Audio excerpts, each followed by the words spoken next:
Okay, you ready? It's all you, Garrett. Okay, lesson 7.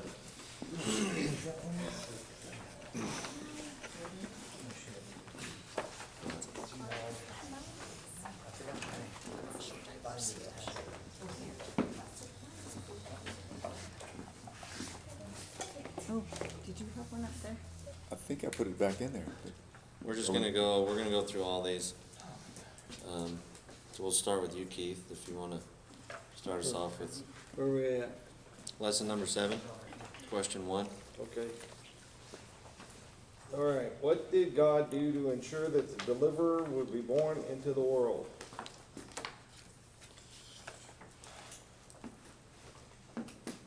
Made a promise? Yeah, made a promise. Made a covenant with Abraham, right? Promise with Abraham. Good job, Max. Cover for your dad. Ouch. Don't defend Yeah, yourself. went from insult to injury real fast. You wanna read question 2 for us, Max? Sure. What 4 things did God promise Abraham? You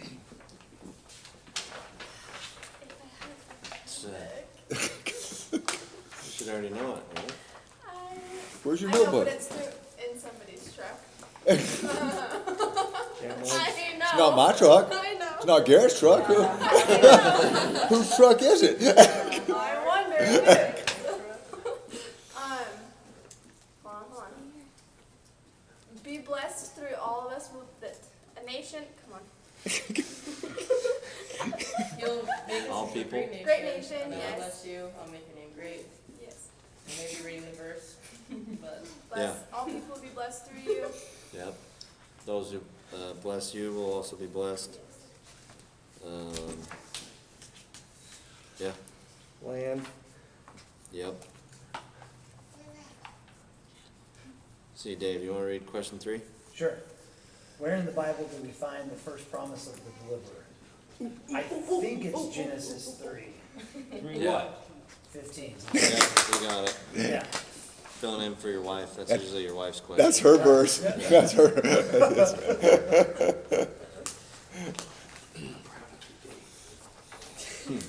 Stop blazing.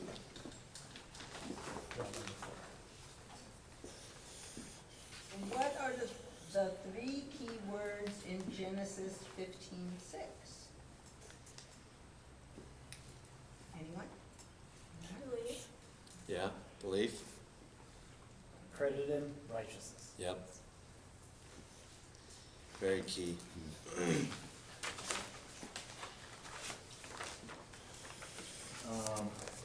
What are some other words for belief?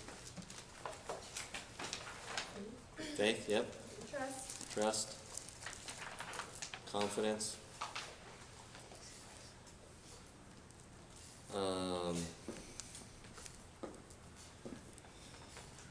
It's also important that, like, your trust, your faith, your confidence is in something that's true too, right? It's gotta have fact. See, Micah, you wanna read 6? God accepted Abraham because he obeyed and went to Canaan. True or false? True.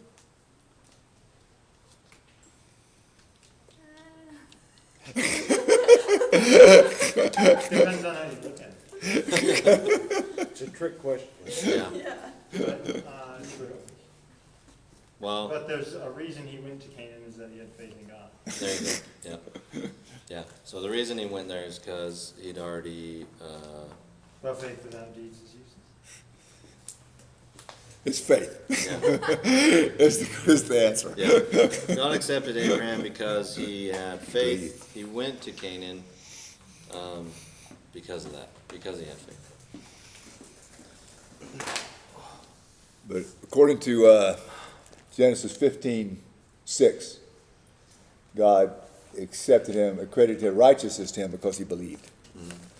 And then our belief will obviously affect our actions. Let's see, Peyton, you want to read 7? It's not just God used Abraham because he was a good man. False. John Max. No, he was a sinner, right? He offered sacrifices, built an altar. So it's obvious that he wasn't a good man in the sense of being righteous. He needed his sin covered. So, Logan, 8. What similarities do you see between Abel, Noah, and Abraham? That they offered sacrifice? They came to Yep. God the way he wanted them to. Yep, sacrifice. What is a sacrifice? Acknowledgement. Yeah, Acknowledgement. acknowledgement of sin, acknowledgement of a need for a Savior, right?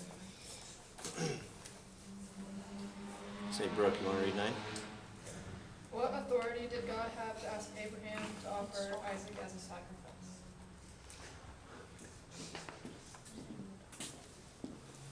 What authority did he have? All authority? I mean, he had all Say it like authority. that. I'm not sure. He's made all things, all people. He's the one that gave Abraham a son, right? Like Isaac was the blessing. So he had all the right. As hard as that is for us to sometimes accept, that's the truth of it. So What was the main ingredient in Abraham's obedience in being willing to offer Isaac as a sacrifice? Cilantro. yeah, faith again. The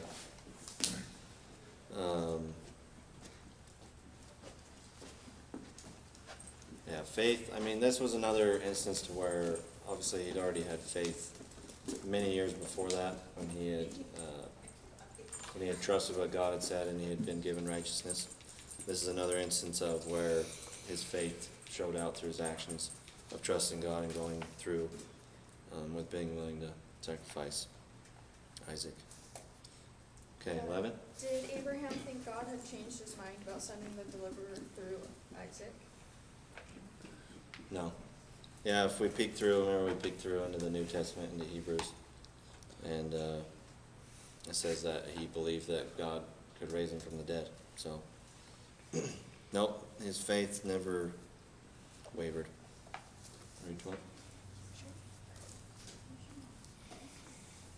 God provided a ram as a blank for Isaac. Substitute. Just 1 second. Yeah, substitute. Isaac was on the altar. God stopped the act, and the ram died on the altar that day to take Isaac's place. See, God what Isaac from death through the substitute ram? Saved. Yeah, delivered. Yep. See, Keith, back to you. You want to take the last one? 14. Abraham blank God's promise that he would someday provide a deliverer from Satan, sin, and death. Will I have to answer it? If you want. That's not how we did it in the past. I never wanted. Let somebody Believe- else answer that. Yeah, I mean, yeah, that's the theme of this lesson, obviously, is faith, belief, fact, confidence. So, any questions from that one? Everybody understand where we're at? Okay, so we can move on to lesson 8 then. God preserved Israel and God called Moses.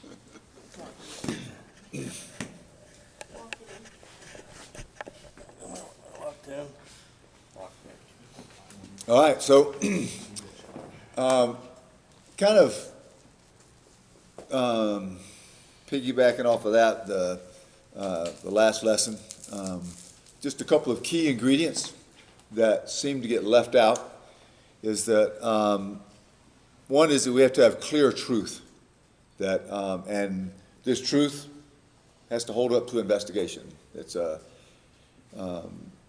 the truth is clear, but then it takes another step, and that is to believe that truth. So we investigate, we read, we discover clear truth. God reveals clear truth, but then we have to believe that to get the benefit from the truth.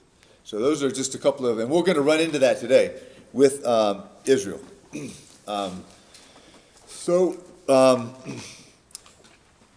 God had promised Abraham, as we looked at already.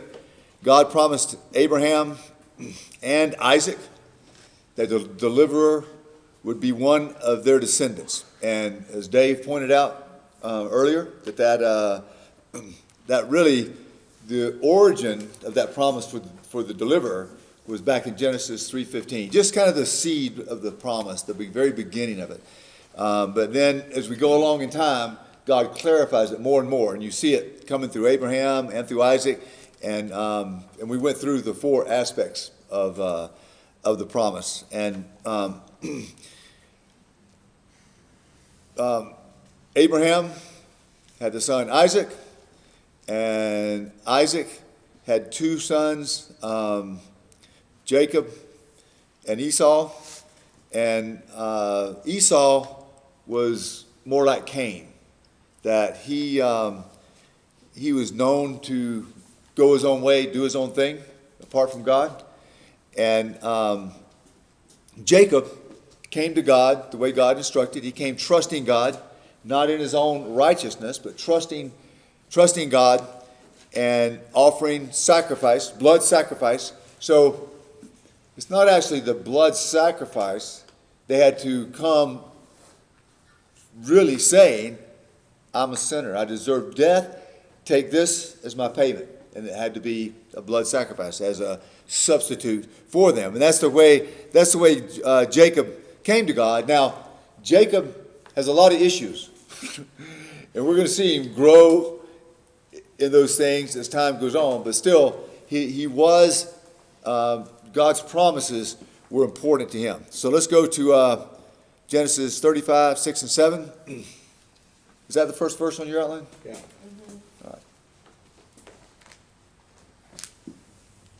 Taylor, we want to start with you? Oh, sorry. Bailey's not quite ready. Sorry, I forgot my buttons. Yes. So Jacob believed the principles taught by his father Isaac. So it's kind of important to get this line. It's Abraham. Abraham's son was Isaac. Isaac's sons were Jacob and Esau. And Jacob is going to get his name changed to Israel. That's significant. So I'm just stalling for time while Taylor finds this verse. Yep, we're good. Jacob and all the people with him came to Luz. This is Bethel. Yeah, 6 and In 7. the land of Canaan. There he built an altar and he called the place El Bethel, because it was there that God revealed himself to him when he was fleeing from his brother. Okay, the point there is that it's making the point that he offered a blood sacrifice as a substitute. He recognized that death was the payment for sin. He recognized that he had rebelled against God, and he was offering a substitute. So it's making the point that Jacob believed God. He followed the principles that were taught him by his father, and he believed God, was trusting him for his promises, whereas Esau was not. He was going his own way, doing his own thing. So just a couple of verses that just to kind of review this. Casey, do you have that in Hebrews? In fact, the law requires that nearly everything be cleansed with blood, and without the shedding of blood there is no forgiveness.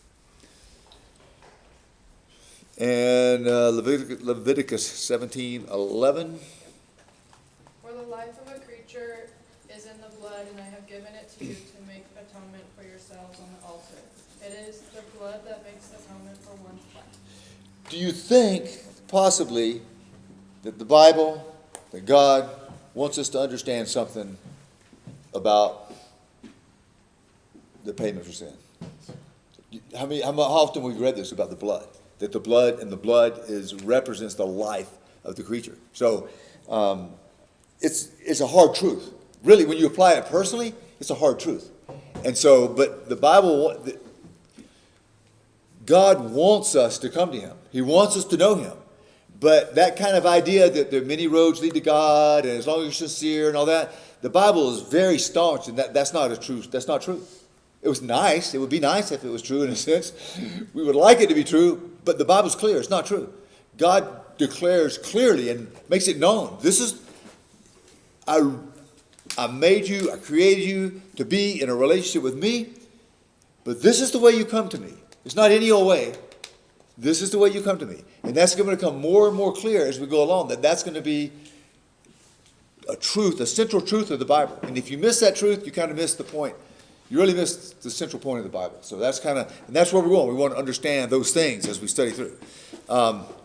So, although, did you read your verse? You read your verse, didn't you? Okay.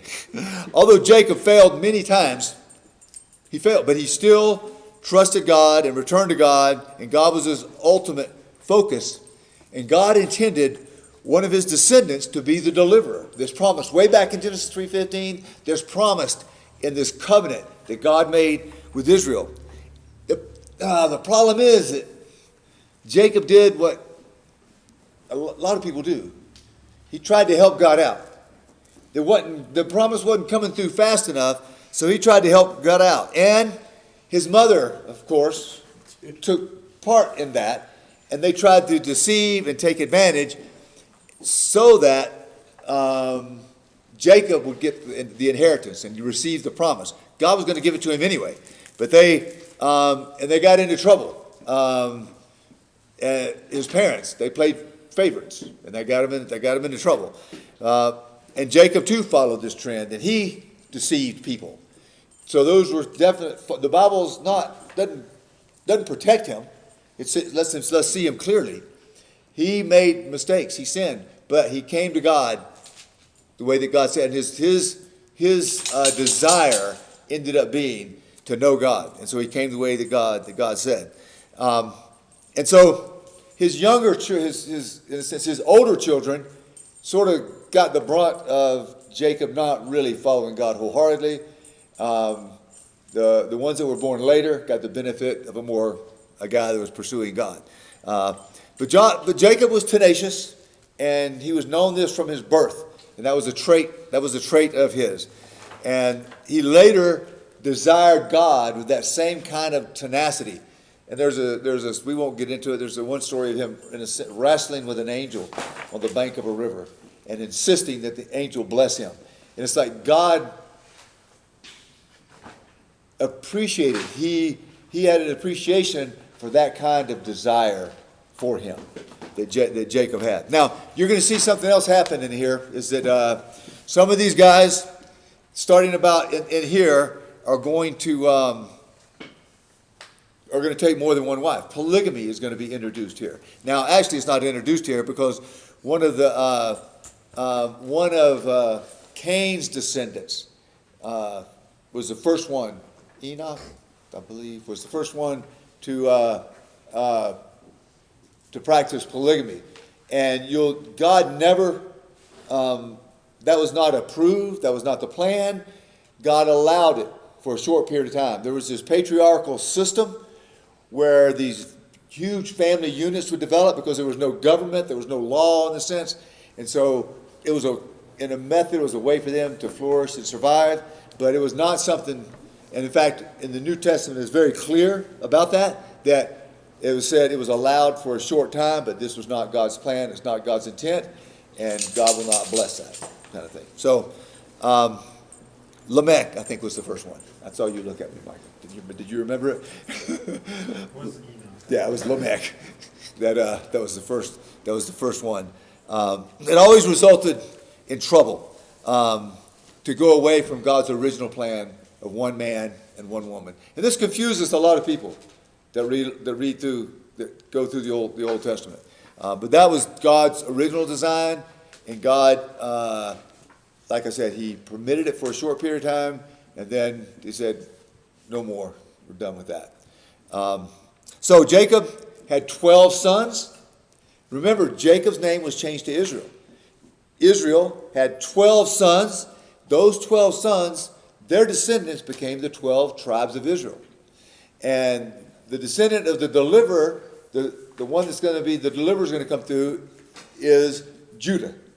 So that's the name of one of his sons.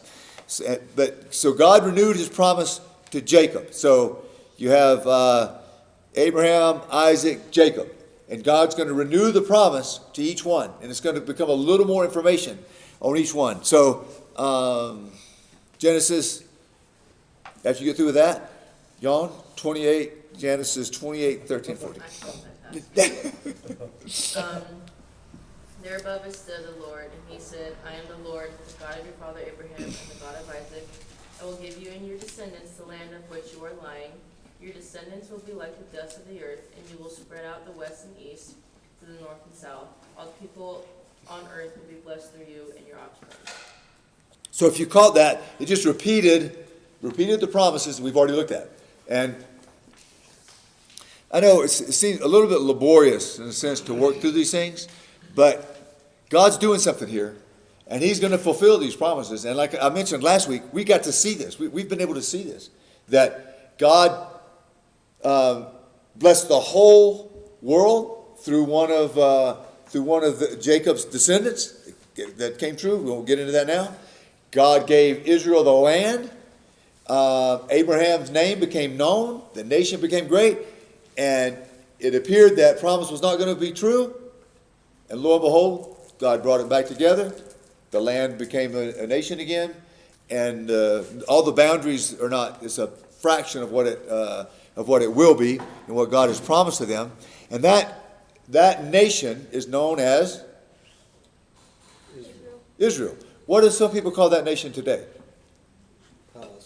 Palestine. So Palestine you will not find in the Bible. So just information, if that confuses you, Palestine was the name given to Israel by an emperor, a Roman emperor named Hadrian. He did that in about 120 AD. That's way later on. So he did that after, that's when Rome was over Israel. Israel rebelled against Rome. Rome crushed that rebellion. And then the guy that was in charge said, and just a little extra jab, we're going to change the name of this land from Israel to Palestine. And it was named after the Philistines. That name is based on the name of the Philistines, which was Israel's mortal enemy back in the day. They're not Arab. They're nothing to do with what we know as Palestinians today. They're completely separate people that were conquered and gone. So the Palestinians, back when Israel was first renewed, were actually Jewish people. They were known as Palestinians, and then it got changed to, it meant the Arabs that had moved into the area. So I don't need to go into all that. They'll do it. Yeah. Thanks, Gary. A little late though, huh? Good information. So all of the 12 sons, they have 12 sons, one daughter, all of them would share in the promises, but the line of the deliverer would only come through one, and that was Judah. So now we have Abraham, Isaac, Jacob. Now that they've become these semi-nomadic tribe, they're sheep herders, they're agricultural, and they live in this land also known as the land of Canaan. So it's known as the land of Canaan, the promised land, Israel, and most recently known as Palestine. But Israel would really be the name of the land. There's about 70 of them at this point. So the 12 sons and their kids, and they're living there. And then one of the sons, Joseph, who we're not going to get into detail about the story, but they didn't like Joseph at all, and he had a lot of conflict with them, and they sold him into slavery to a traveling band, and he ended up in Egypt, and actually rose to prominence in Egypt, where God blessed him, and a famine came on the land, and they ended up, these 70 Jewish people, Jewish probably after Judah, they ended up in Egypt. So the 70 of them ended up in Egypt. They flourished in Egypt. They multiplied. And after a while, the Egyptians began to fear them because they were multiplying, and the Egyptians enslaved them. And And so now at this point they've been enslaved. So we're going to jump ahead 350 years in the story. And the population is probably over 2 million of Jewish people. So they have multiplied over these 350 years. Now they have become a great nation. They're just in the wrong country. And the Lord had told Jacob, let's go to Genesis 28:15. You have that page? I am with you and will watch over you wherever you go, and I will bring you back to this land. I will not leave you until I have done what I have promised you. So, as a part of maintaining the promise, they were gone for 350 years, but God still had a promise. He brought them back to the land, just as he told Jacob there. He said he would bring them back to the land of Canaan, which is Israel. So, 2.5 million Israelites here in Egypt couldn't be ignored. They were slaves, but then they thought, well, we have to, if we go to war, they're going to be against us, so they started mistreating them even more. So let's go to Exodus 1:9-14. Look, he said to his people, the Israelites have become far too numerous for us. Come, we must deal shrewdly with them, or they will become even more numerous. And if war breaks out, we'll join our enemies, fight against us, and leave the country. So they put slave masters over them to oppress them with forced labor. And they built Pithom and Ramses as store cities for Pharaoh. But the more they were oppressed, the more they multiplied and spread. So the Egyptians came to dread the Israelites and worked them ruthlessly. They made their lives bitter with harsh labor, in brick and mortar, and with all kinds of work in the fields. In all their harsh labor, the Egyptians worked them ruthlessly. Okay, so God had still not forgot his promises, though, to Israel. And the time had come for, which one did you just read, Micah? Exodus. 1:9-14. Okay, so Carson, do you have the next one? No, we'll have to pass on to Dave. Okay, Dave, Yeah. would you take, 2:24 to 25? yeah. God heard their groaning, and he remembered his covenant with Abraham, with Isaac, and with Jacob. So God looked on the Israelites and was concerned about them.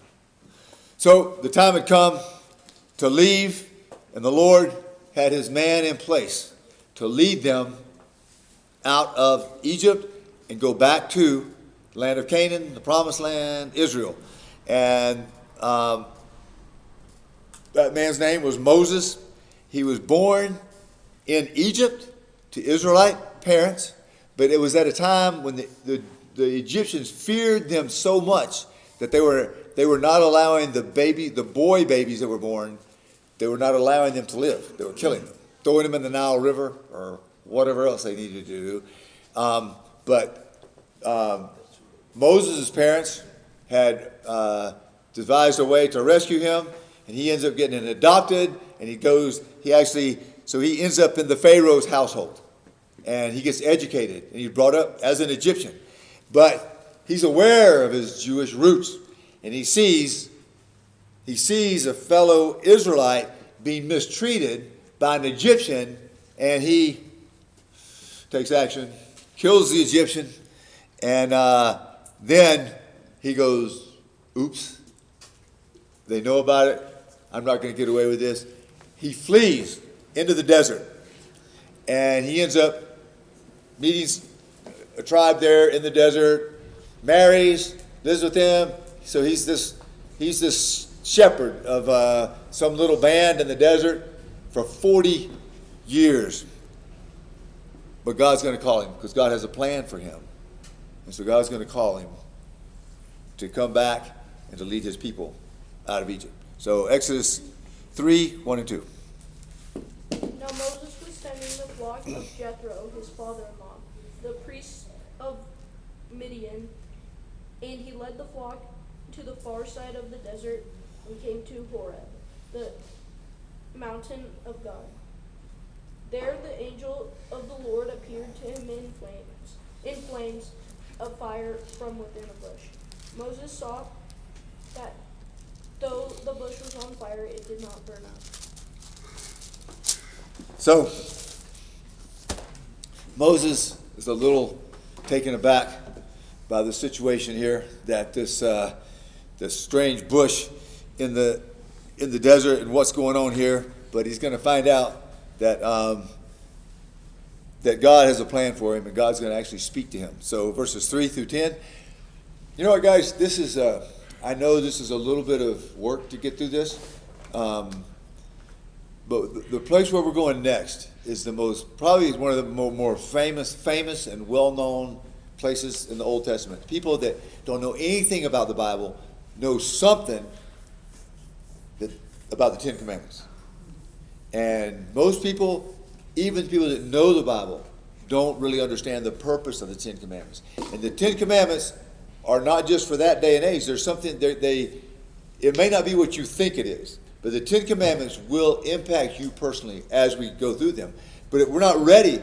We're not even ready to read read that yet until we understand the source of where they came from and how they came about. So we're building a little bit of history here, a little bit of base understanding to know this.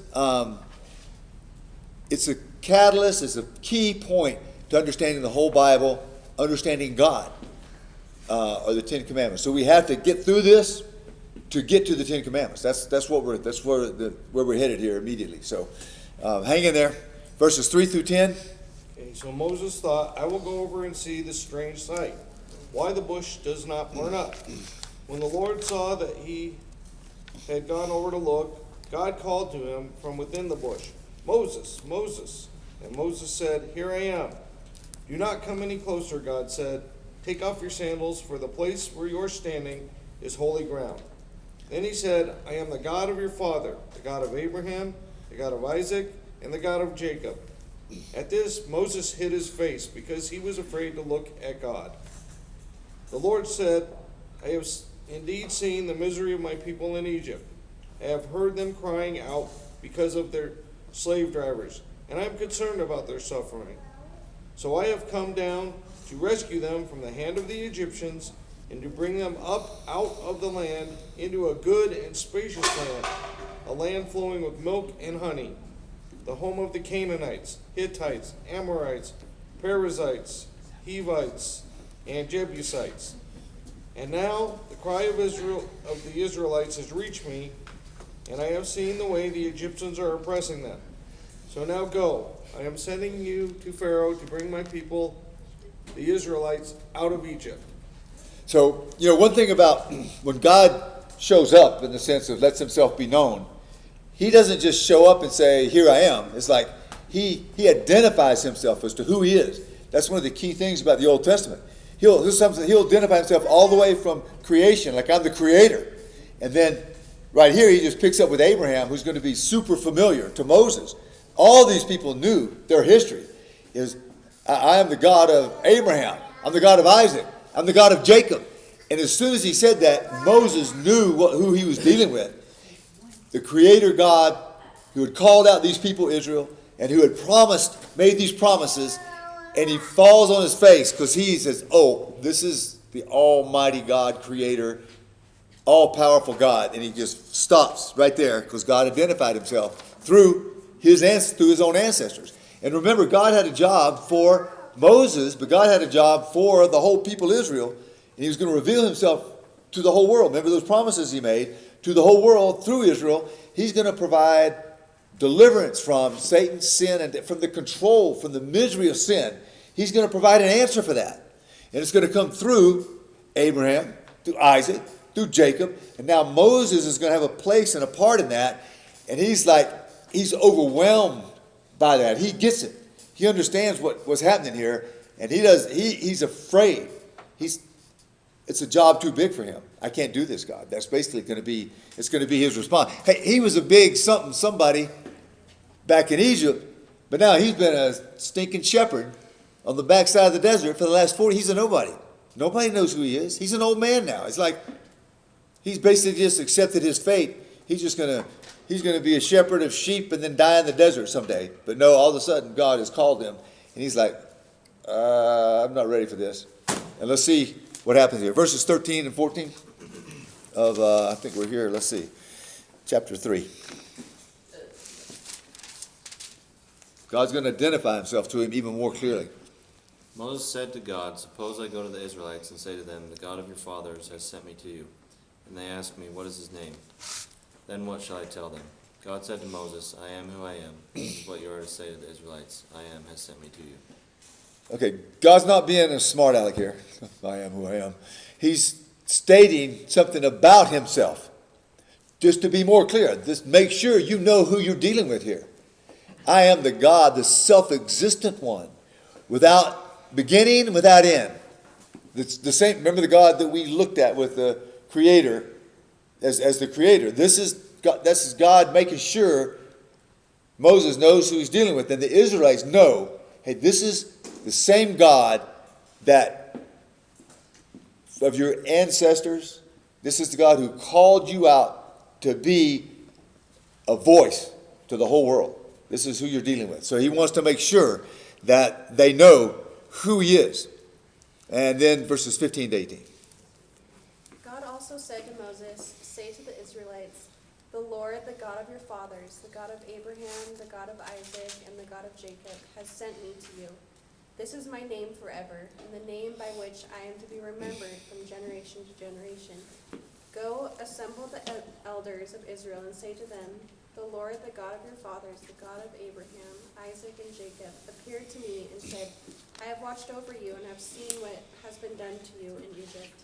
I have promised to bring you up out of your misery in Egypt into the land of the Canaanites, Hittites, Amorites, Perizzites, Hivites, and Jebusites, a land flowing with milk and honey." 18. For the elders of Israel will listen to you. Then you and the elders are to go to the king of Egypt and say to him, "The Lord, the God of the Hebrews, has met with us. Let us take a 3-day journey into the desert to offer sacrifices to the Lord our God." Just when you think God has forgotten his promises, he shows up. And this name, I am, is going to show up in a powerful way in the New Testament. We're going to run into this.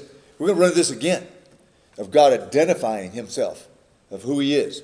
And Moses, he wants out of this. In a sense, a good way, he's humble in the sense of, I can't do this. But in another way, he's kind of chickening out too for what God's calling him to. And he needs to trust God and do it. And so God's going to give him some help. And God's going to, look, okay, I won't send you by yourself. I'll send you with your brother, Aaron. And he'll help you. He'll be your helper in this. Exodus 4, 29 to 31.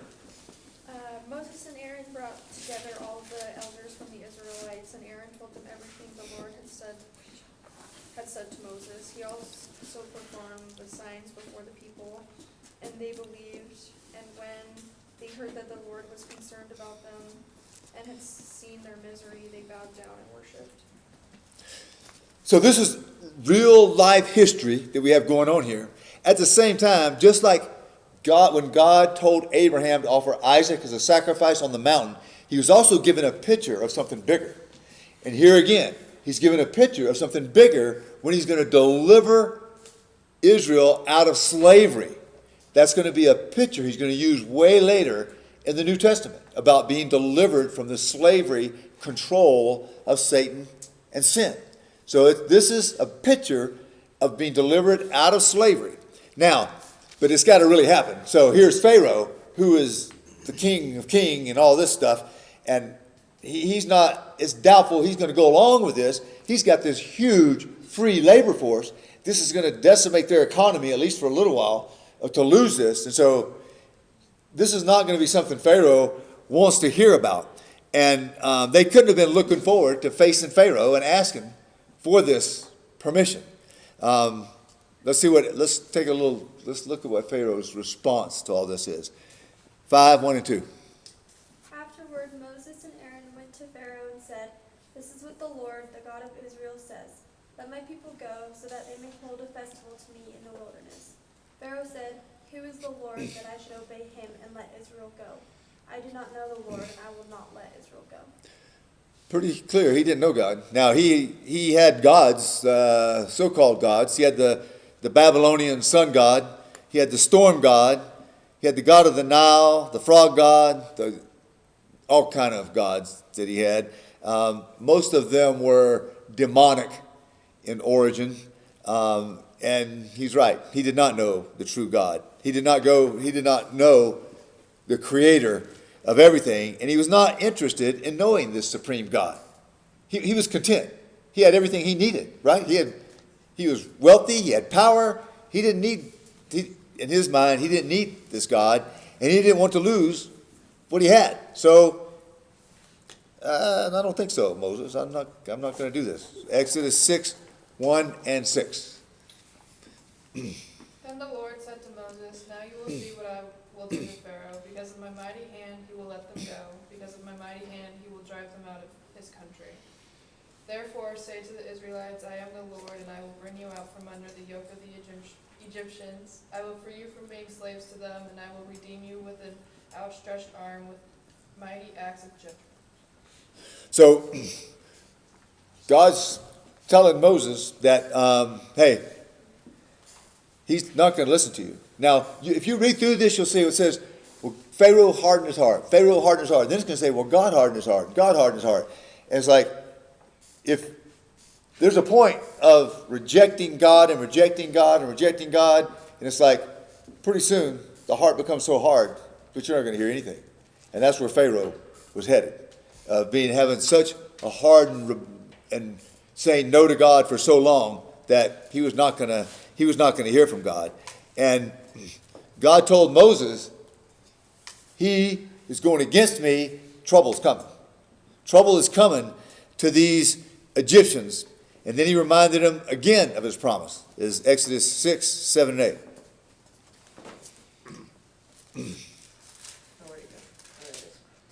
I will take you as my own people, and I will be your God. Then you will know that I am the Lord your God, who brought you out from under the yoke of the Egyptians, and I will bring you to the land I swore with uplifted hand to give to Abraham, to Isaac, and to Jacob. I will give it to you as a possession. I am the Lord. So they're going to be his megaphone, Israelites, and both are going to know that this is God. The Israelites are going to know, but the Egyptians are going to know too. Because God is going to demonstrate himself, and they're going to know that this is God. It's like they're not in the dark about this.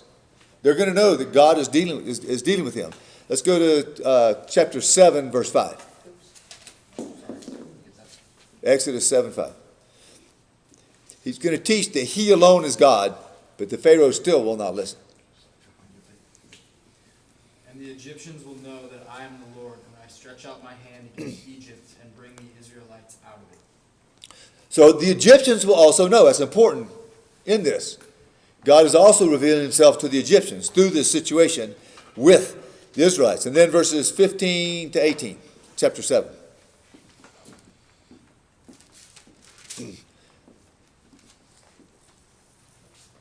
Something to notice in some of these verses coming up is that there's always an imitation of God. When God does something, remember, there's a for real enemy of God. What's his name? Satan. He is for real, has for real power.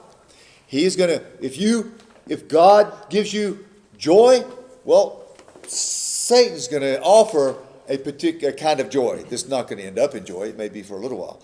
But he's going to offer that too. He's going to offer whatever God offers, but it's going to be perverted. So, there's always going to be imitation. And so when God does something, Satan's going to try to match it in a sense. Let's go to verse 22 to 20. Wait, we didn't read the 15 to 18. My bad. That's Mike. He has it. Go to Pharaoh in the morning as he goes out to the river. Confront him on the bank of the Nile, and take in your hand the staff that was changed into a snake. Then say to him, the Lord, the God of the Hebrews, has sent me to say to you, let my people go, so that they may worship me in the wilderness. And then, are you reading, Carson? Yeah, I can read. I don't know. 22 and 23. I don't know what Bible I got pulled up here, but You're all right, read it. I've still got a few more. No, Okay, my bad. I'm always cutting you guys off. I'm sorry. But until now you have not listened. This is what the Lord says. By this you will know that I am the Lord. With the staff that is in my hand, I will strike the water of the Nile, and it will be changed into blood. The fish in the Nile will die, and the river will stink. The Egyptians will not be able to drink its water. And 22 through 23. Yep. But the Egyptian magicians did the same things by their secret arts, and Pharaoh's heart became hard. He would not listen to Moses and Aaron, just as the Lord had said. Instead, he turned and went into his palace and did not take even this to heart. Whoa. That's a hard heart. And so a cycle began. God would warn Pharaoh to let his people go. The Pharaoh would say no, and a plague would hit. Each one, if you read through this and you know what you're looking for, each plague hits at one of Pharaoh's gods. There's the frog god. There's frogs everywhere. The gnat god, the Nile god, the cattle god. He hits at all of their gods, and they get boils, hail, locusts, darkness. 10 of them in all. 10 plagues. Every now and then, Pharaoh will go, "Oh, okay, you guys go ahead." Wait, I changed my mind. Okay, now they just kind of vacillating. Anyway, 10 plagues passed, and still Pharaoh is hardened his heart. And finally, last of all, was going to be a devastating plague that's going to happen. God spoke to Moses and Aaron. This is Exodus 11, 1, and then 4 and 5. Now the Lord had said to Moses, I will bring one more plague on Pharaoh and on Egypt. After that, he will let you go from here, and when he does, he will drive you out completely. So Moses said, This is what the Lord says. About midnight, I will go throughout Egypt. Every firstborn son in Egypt will die, from the firstborn son of the Pharaoh who sits on the throne to the firstborn son of the female slave who is at her handmill, and all the firstborn of the cattle as well. Okay, this is devastating to the land, and obviously it's the worst of all, and it would fall on the Israelites also. This plague would fall on the Israelites too, if they did not follow God's instructions. And what were God's instructions? So that this plague of the death of the firstborn did not hit their households also. Let's read chapter 12, 1 through 7. Can you handle all those? Yeah. Max? The Lord said to Moses and Aaron in Egypt, This month is to be for you the first month of your year. Tell the whole community of Israel that on the 10th day of this month, each man is to take a lamb for his family, one for each household. If any household is too small for a whole lamb, they must share one with their nearest neighbor, having taken into account the number of people there are. You are to determine the amount of lamb needed in accordance with what each person will eat. The animals you choose must be year-old males without defect, and you may take them from the sheep or the goats. Take care of them until the 14th day of the month, when all the people of the community of Israel must slaughter them at twilight. Then they are to take some of the blood and put it on the sides and tops of the door frames of the houses where they eat the lambs. 7 or Verse 7, 8? yeah. Okay. Verse 7. That's good. So remember, God doesn't do things haphazardly. And the things that he does right here, not only are they for the Pharaoh, not only are they for Egypt, not only are they for the Israelites, they are for us later. This is going to give us a picture of something way later. So this is an important event that's happening here. So they were to take a lamb. It was to be a male lamb without blemish. They were to kill the lamb at the appointed time, and they would apply the blood of the lamb. They'd take the hyssop bush and they'd stick it in the bowl of the blood, and they would put it on the doorway. That would be at the top and on the sides of the doorpost. So they put the blood on the house, and they would stay in the house until morning. Verse 22 of chapter 12. Keith?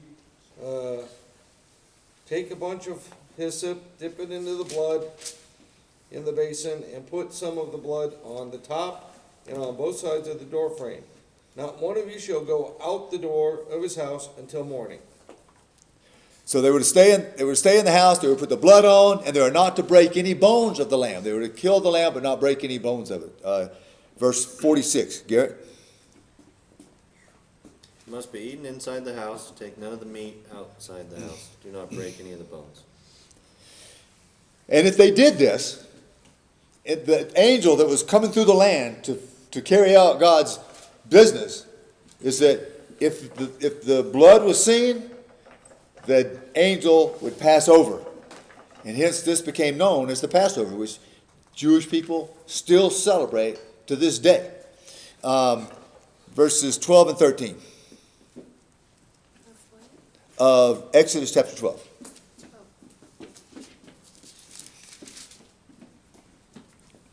On that same night I will pass through Egypt and strike down every firstborn, both men and animals, and I will bring judgment on all of the gods of Egypt. I am the Lord. The blood will be a sign for you on the houses where you are. And when I see the blood, I will pass over you. No destructive plague will touch you when I strike Egypt. And then verse 28, Taylor, chapter 12. The Israelites did just what the Lord commanded Moses and Aaron. So, they had the truth, right? They believe it. Because they believed, they acted. And that was an outward evidence that they had trusted God. They believed what he said was true. So, you know, most people want to, almost everybody I know, at some point in their life, they want to figure out their own way to God. It's like, it's kind of funny. You talk to somebody, you go, okay, is this your own personal religion? Did you make all this up? All this stuff? Where'd you get all this? You know, and generally that's what they did. They just have this stuff they believe, they want to believe. And that, it doesn't really matter because God said, this is the way. And for the people, all the people, Israelites and Egyptians, if they, what if the Israelites, what if they said, you know what? Why waste that? The best lamb? Why don't we take one that's injured or something and use that? Or, man, it's really a nice night out. Why don't we have a barbecue outside and do this instead of staying in the house? Or you know what? Blood on the house, that's kind of messy. Why don't we just skip that part of that blood on the house? Even with the best intentions, would the angel have passed over? What?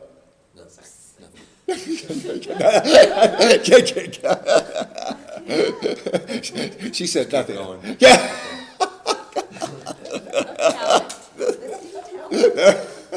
I will not question. I'm just going to move on. Okay. They would be doing their own thing like Cain had done his own thing. The Lord would judge them along with the Egyptians because they refused to trust him. They would be getting what they deserved, not mercy. What if Egyptians got to thinking, boy, this is the true God. We're going to do this so that the death angel will pass over. Do you think God would have accepted that? I think he would have. Let's go to a couple of verses here. Exodus 12, 29 through 33, and then 51. Why don't you take, why don't you take 51, Brooke, and you'll take 29 to 33, Casey?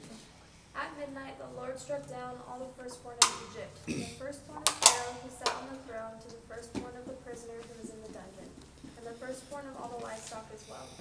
Pharaoh and all his officials and all the Egyptians got up during the night, and there was loud wailing in Egypt, for there was not a house without someone dead. During the night, Pharaoh summoned Moses and Aaron and said, "Up, leave my people, you and the Israelites, go worship the Lord as you have requested. Take your flocks and herds as you have said and go, and also bless me."